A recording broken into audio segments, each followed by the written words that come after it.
Those companies have now gotten a lot more expensive. I think it depends on what stocks. Yes, the leading stocks, the market as a whole, they're expensive. I think that, for example, the superscalers, the Magnificent Seven and so on, have become expensive. And there's opportunities in the next in AI will come in applications and the using it and who will use it to change their course and have big impact. I think it's very much like the internet and the dot-com period. It's very much like that. So yes, it's relatively expensive. And yes, if you have an interest rate rise when it's relatively expensive, it's not likely to be good. And so that is where it is in terms of these great companies. And I think rotation is the important consideration. What concerns me is so much of your focus and so much of the focus on stocks and those things, and rather than building a well-diversified portfolio. I'd say my concern about bonds is clear. I think the market looks quite like it did in 1998. Okay, we'll talk about the stock market. The stock market is many different types of companies, and now it's very much a function of the pricing of particularly certain types of tech stocks, the segmentation of the market. Those companies have now gotten a lot more expensive. And like 1998, they're wonderful companies. They're going to have a fantastic futures in various ways. We don't know who the winners will be, but their prices have gotten expensive. One of the important things to distinguish for any investor is distinguishing a good company or a great company from a price, a great price. You can buy a bad company at a great price and you'll make money, and you can't buy a great company at a bad price and make money. So the price matters. So now you have a situation, here we are, very similar, that the prices of those that have been leading this market are relatively expensive, and you could have an interest rate increase. We've seen this scenario before. I don't want to take responsibility for telling, I'm not meant to be an investment advisor, and particularly things can change. I will say that the important thing, if you're building a portfolio, is to know how to have excellent diversification, to not be systematically leverage long. Most of the world is leverage long right now, but to pay attention to this issue with how the debt goes, because it'll matter. And then I think also alternative money. What is the alternative money? Gold? Is it going to be Bitcoin? Is it going to be meme coin?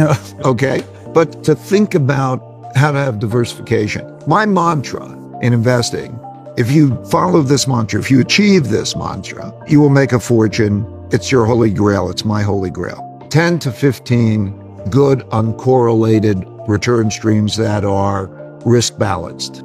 The power of diversification. Everybody's thinking about what is the best bet. And they don't realize that with diversification that way, the first 3 diversified, relatively uncorrelated assets will reduce the risk almost in half. So that means you double your return to risk ratio. The game is played on not getting out. The nature of losses, here's the nature of losses. You lose 50%, you have to make 100% to get back. So it's a risk return game. And so if you know how to put that diversification, and it's very sensitive to interest rate changes. So those are the things I'd like to emphasize. Yes, I'm worried that if we don't get close to that 3% number, we're going to have a supply-demand problem. And I think it could be significantly higher than the 5%. Look at the market action. It's indicative. Market action, long-term rates going up, while short-term rates are touted to go down. Easing of monetary policy. It's a supply-demand issue. And so then the question is, if there is a supply-demand issue, does the Fed and other central banks around the world, we're seeing this happen in the UK, we're seeing it happen in France, we're seeing it happen in different places, that market action I'm talking about.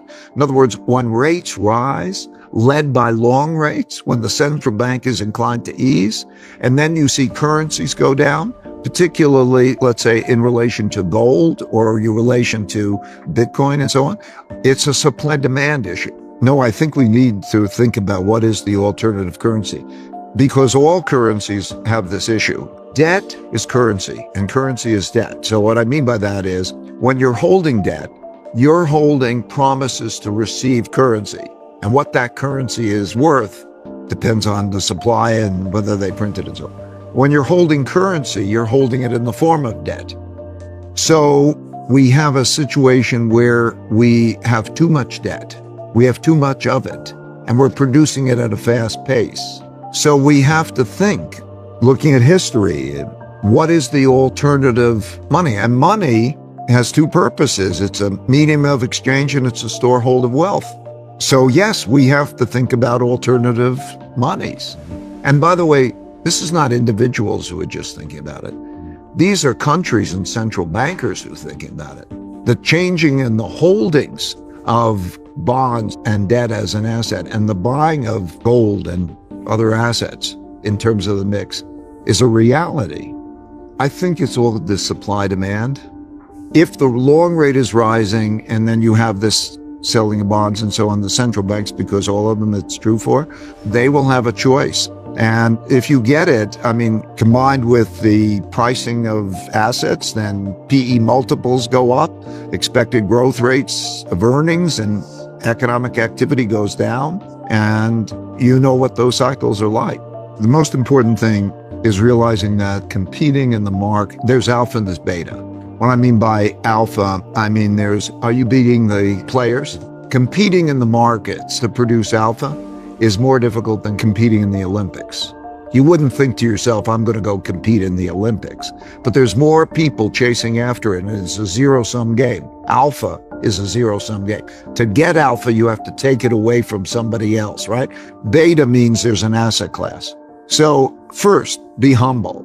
Second, diversify well, because you don't pay a cost for the diversification, but you have to know how to risk balance your investments to diversify well. This is key. Be humble, like in any game that you're competing. Also, get away from the notion that investments which have done well recently are better investments rather than more expensive. You have to know the difference between an investment that it's gone up a lot and it's done well. This is another problem. It's supply demand. Who's overweighted and why? These memes, when it ever becomes, everybody believes it. So be humble, be diversified. Don't assume that because it felt good recently and gave you good returns, it's a better investment. These are the basic fundamentals. I'm a global macro investor, and that means all over the world, all countries. And then I also need to study history, how things work and so on. And I put out a book, if you're interested, called The Changing World Order, Principles for Dealing with the Changing World Order. Anyway, to oversimplify, but it's true. There are 5 big forces that operate together. First, there's the credit turns into debt, and that credit buys things. It buys goods, services, and financial assets. And that makes markets, and it makes an economy. And that is the first force, so that if you follow how the money and credit is working and so on, it'll be the force, economic force. Second force is a force of internal conflict between people, and between the rich and the poor, between the left and the right, between the conservatives, and we're in the middle of that. And that's how people's money and values and the conflict and then the ideologies associated with, and how that produces internal conflict and so on. That'll also affect taxes. It will affect policies and so on. You have to understand that. We're in the middle of that right now. We're going to have new policies. What are the taxes? What's going to be? It's going to have an effect. Number 3 is the geopolitical. There's a world order. The last world order started in 1945. Traditionally, you have a war. Whoever wins sets the rules. And then you have a system. And then rising powers challenges existing power, and that system changes. And so that's number 3, the rivalry with China and such things. Okay. Number 4 is acts of nature. Droughts, floods, and pandemics have killed more people than wars and changed more orders, toppled more orders than that. Droughts, floods, and pandemics, nature. And, we see it.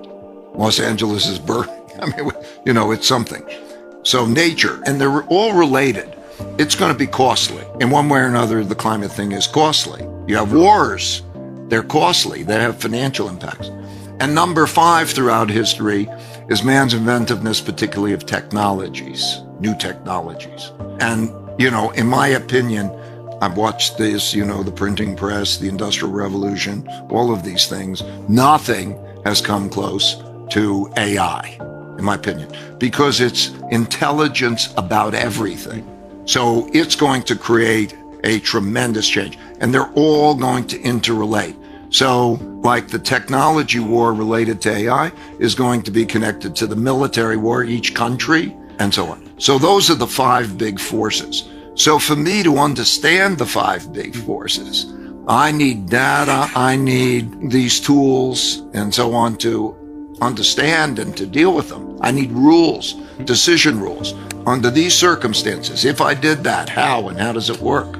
You have a supply-demand problem. In other words, a large deficit means you have to sell a lot of bonds.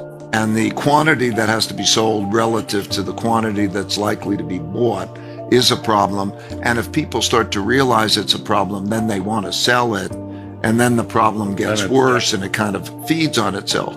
That can happen soon. Okay, that's a possibility. And then that changes everything because it changes the term structure of rates. Term structure of rates affects everything. I always I can bet on anything, anywhere from long or short. It's pretty broad, yeah. Okay, meaning I have no good excuse. Every industry since I've been around has had cycles, big cycles. When I graduated at Harvard Business School, I noticed in every time since what happened is that whatever the largest percentage increase in graduates from Harvard Business School, short the industry. Everything goes in cycles. I mean, there are good times and bad times. Things become expensive. Keep in mind, it's not just a good business in markets. Is it good pricing? So technology, like the dot-com bubble, okay? Technology can do fantastic and so on, and you can get annihilated because of the pricing and the things. So you ask me my business, I can be in anything, and I can get out tomorrow. I can short it. I can be long anywhere in the world. I like that. So I like that game. I think in the superscalers and everything, that's one story. I think, just to give you my view, I think that's a very risky thing because that's a fight that nobody can afford to lose.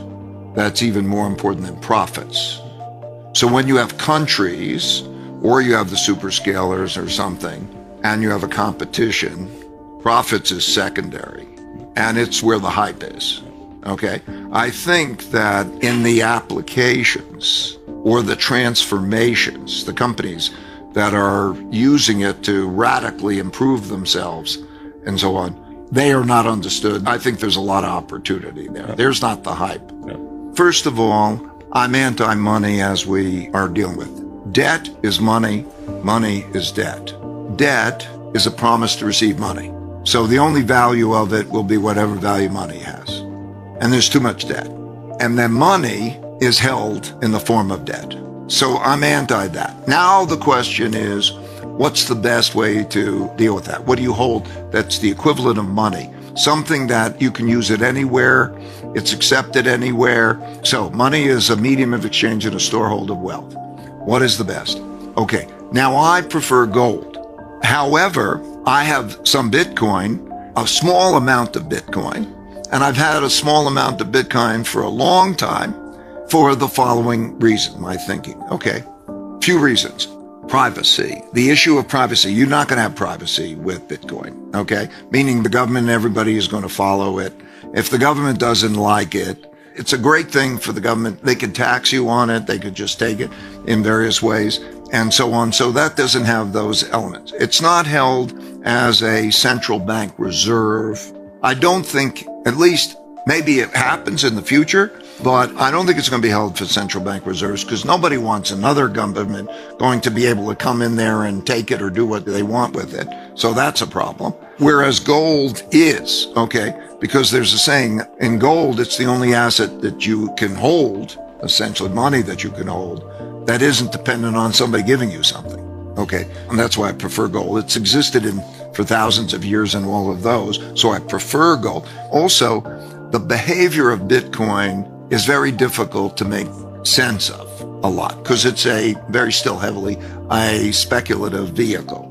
And so, whereas the supply demand, or if inflation rises, does gold rise? So the reliability of the cause-effect relationship is better with gold. So that's been my kind of view, but even if it wasn't my bottom view, I'd be happy to tell you what my view is. So, it's a younger person's gold and so on. And I think they emphasize one versus the other too much. Okay. I'm into diversification, so I want enough of each. Do you feel like you have enough of each? I do. So you're not buying any? For a long while. For a long while, I've felt I've had enough of each. There's a right amount, okay? Can you define what a right amount is for us? Yeah.